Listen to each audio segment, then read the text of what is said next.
Have you ever noticed that the kindest-hearted people around you are often the ones who look the most tired? You know, the ones who are always ready and willing, always smiling, always saying yes to whatever you ask. But if you really try to look, you can see that weariness in their eyes. You sense that beneath that kindness lies something heavier, perhaps something darker. We generally think of kindness as something simple and pure. We tell our children to be kind. We appreciate good leaders. We measure our humanity by how compassionate we are. But everything has a shadow in this complex world. So does kindness. And when you ignore that shadow, even kindness itself can begin to cause harm. It all starts small. A child realizes that being kind earns them love. When they put aside their own desires and try to make others comfortable, they are rewarded with smiles, praise, and even love they wouldn't normally receive. Over time, this connection becomes ingrained. Kindness becomes a way of survival. As they grow older, it becomes increasingly difficult to separate who they are from what others expect of them. They become the reliable friend, the good person, the one who never complains. But the truth is, when kindness comes unforced, when it stems from a fear of rejection or a need for acceptance, it's no longer pure kindness. It becomes a mask. And when masks are worn for too long, they begin to suffocate the person underneath. Think about all those countless good people in your life. They listen to you for hours. They help you move. They lend you money they don't have. They sacrifice their own rest so you can be well. At first, it seems admirable, almost saintly. But if you are that person, if you are living that role, you know the truth. Behind every sacrifice there is a silent resentment. A voice whispering, "What about me?" But this voice is often silenced because kindness, especially constant kindness, contains an unwritten rule. You cannot prioritize yourself. Psychologists have given it a name: compassion fatigue. It describes what happens when someone gives so much empathy and compassion that they eventually run out. Healthcare workers, teachers, parents experience this. But it's not limited to professions. Ordinary people, those who define themselves as kind-hearted, are also at risk. Research shows that people who constantly prioritize others experience far more anxiety, depression, and even physical health problems than those who maintain balance. Uncontrolled kindness becomes self-destructive. This is the dark side. Unbridled goodness isn't goodness at all. It becomes a subtle form of self-destruction. It's like watering every plant in the garden and forgetting your own roots. In the end, the gardener falls, and the whole garden withers with him. But the truly disturbing thing is this: sometimes kindness itself becomes a weapon. I'm not talking about blatant manipulation. It's more subtle, more unconscious. When you're known as a kind person, people start expecting it. They trust it. They adjust their behavior accordingly. And without even realizing it, your kindness teaches others that your needs are secondary. Over time, people even stop asking what you want because they assume you'll always comply. A kind person makes the world ignore them. The kinder you are, the more invisible you become. Invisibility isn't peace. It's loneliness displayed under a mask of kindness. Now, none of this means kindness is bad. On the contrary, true kindness is one of the most beautiful forces in the world. But there's a big difference between kindness that comes from abundance and kindness that seeps from scarcity. One heals, the other erodes. One is born of love, the other of fear. Now let's look at some facts. A study published in the Journal of Personality and Social Psychology found that people who have difficulty saying no, those who generally describe themselves as kind, are much more likely to experience burnout. Another study from the University of Berkeley showed that altruistic behavior increases happiness, but only when it is voluntary and sincere. When kindness is done out of guilt, obligation, or fear of disappointment, it has the opposite effect. It actually reduces happiness and increases stress. And yet, Most of us fall into this cycle. We don't want to disappoint anyone, so we constantly say yes. We don't want to appear selfish, so we continue to give. We don't want to lose love, so we continue to make sacrifices. But the price of this endless kindness is very high.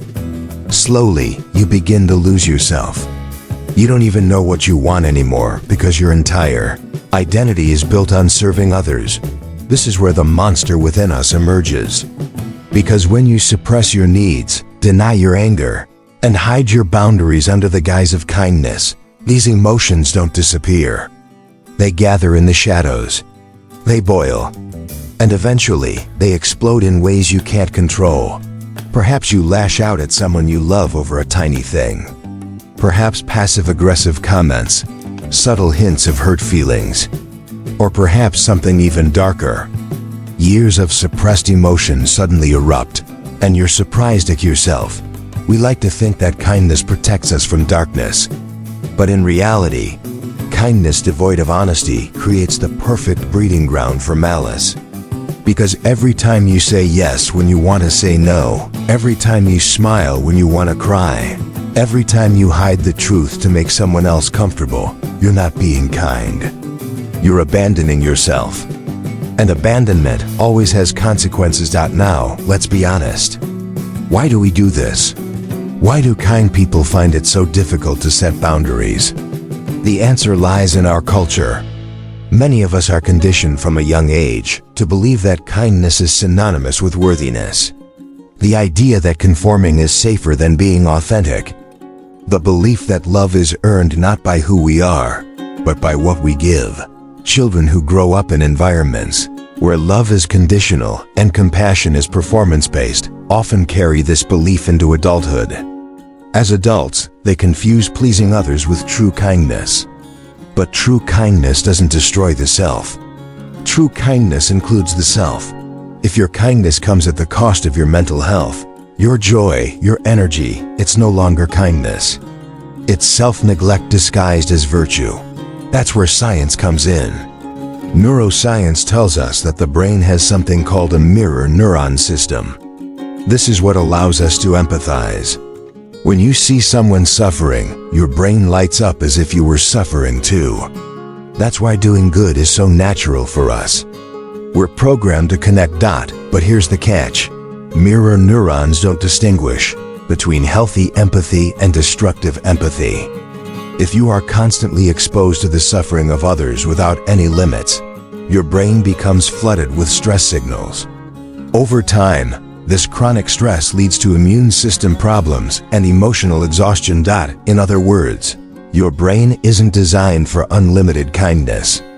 It's designed for balanced connection. So the dark side of kindness isn't that kindness itself is bad. Kindness can be distorted by fear, conditioning, culture, and our unhealed wounds, becoming something that appears noble on the surface but slowly eats away at us from within. And when this happens, what we thought was our greatest strength becomes what destroys us. Now, let's stop and think for a moment.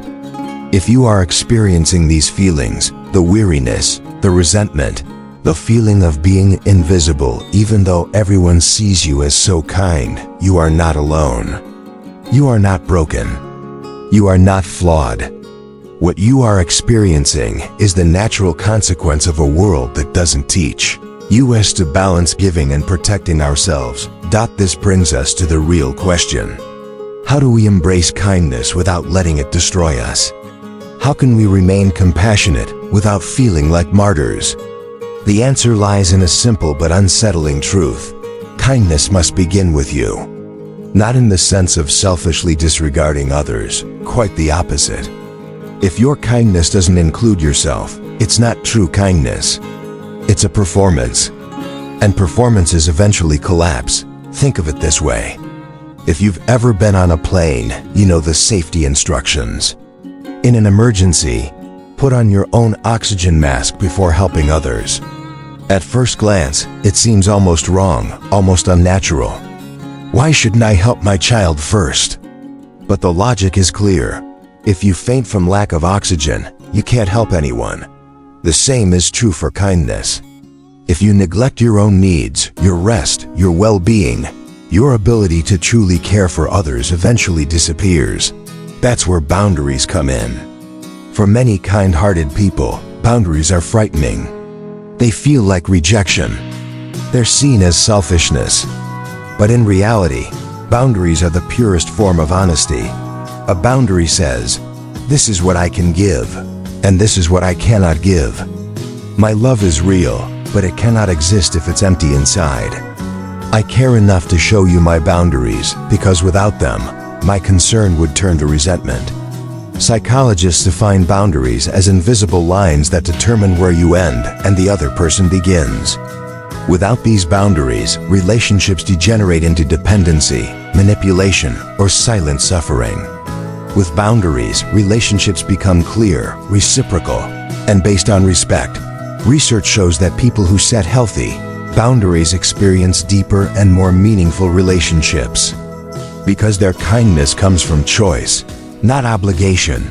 Here's another truth. People who respect their own boundaries are actually seen as more trustworthy. Why? Because when they say yes, you know they really mean it. Their kindness isn't forced, it's genuine. And authenticity is magnetic. But here's the challenge. Setting boundaries isn't just about saying no to others.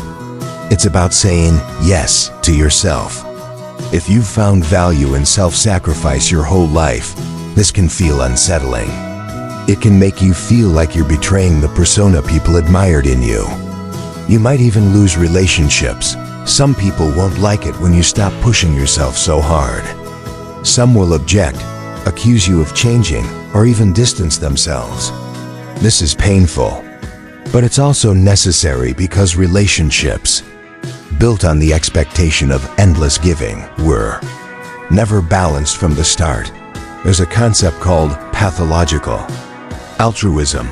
It describes a situation where the desire to help actually harms the giver or receiver. For example, someone sacrificing their own health to care for others, or the constant rescue efforts preventing the other person from learning independence.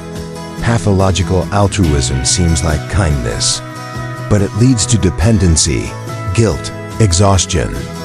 Literally, kindness going in the wrong direction. This connects to something much bigger, the cultural myth about the good person. Many societies idealize kindness as the highest virtue, but often do so subtly, encouraging self-destruction. What a well-behaved girl, never causes trouble, or what a good person, always helps everyone. Behind these praises lies a dangerous assumption that kindness means never asking for anything, never saying no, never disturbing the peace.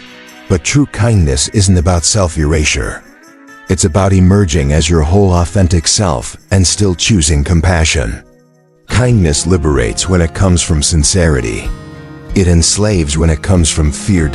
So what can you practically do to shift from enslaved kindness to liberated kindness? These aren't short-term solutions, but lifelong strategies. First, practice pausing. When someone asks you for something, don't immediately say yes. Take a deep breath. Give yourself space to check your own needs. Ask yourself, do I have the energy for this? Do I want to do this? Does this desire align with my values? Even a few seconds of reflection can free you from the automatic urge to please people.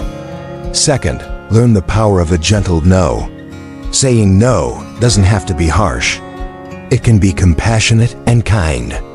I care about you, but I can't take on this right now. Or, I would love to help, but I don't have the means. Saying no doesn't mean the world will end. In fact, the more honest you are, the more people respect your yes. Third, redefine your self-worth. Your worth isn't determined by how much you give. Your worth is inherent. You existed before anyone needed you. Before you learned to do good to survive.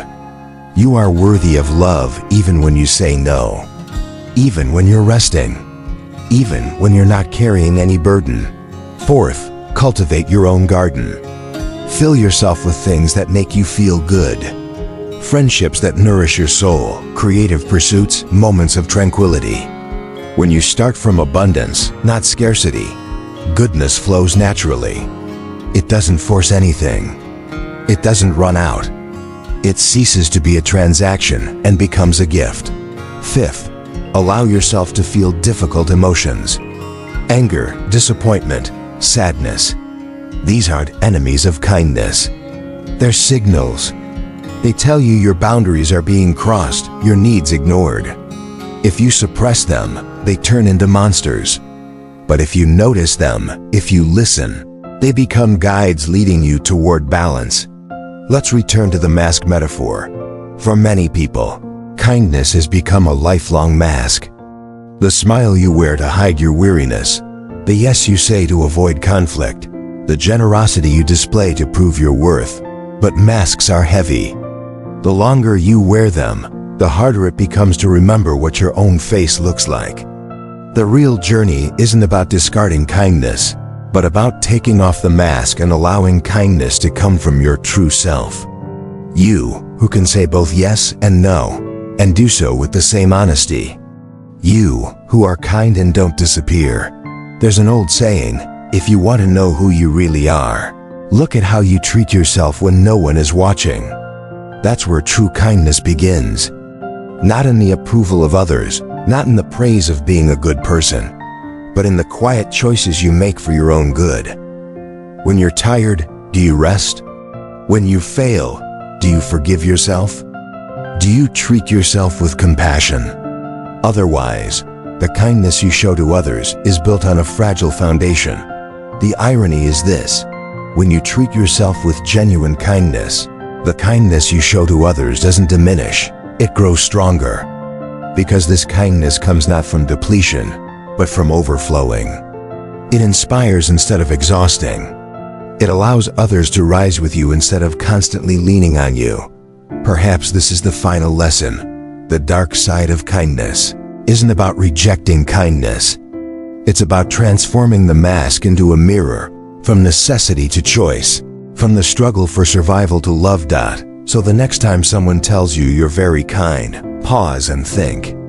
Ask yourself, does this kindness come from fear or freedom, from weariness or abundance, from a mask or from your true self? The answer to this question will say so much about yourself, far beyond any compliment you might receive, because at the end of the day, the monster within kind-hearted people isn't anger, boundaries, or limits. The real monster is self-neglect. And when you confront this, when you drop your mask, you'll discover that your kindness hasn't disappeared. It grows stronger, sharper, and brighter over time. This is the kind of kindness that ensures not only the survival of others, but your own survival as well. Perhaps the greatest kindness is to live completely as yourself, without erasing yourself, without pretending, without apologizing. To show the world that compassion doesn't mean self-destruction. To speak the truth, this is the kind of kindness the world needs most. Not endless yeses, not silent suffering, but the courage to love without losing.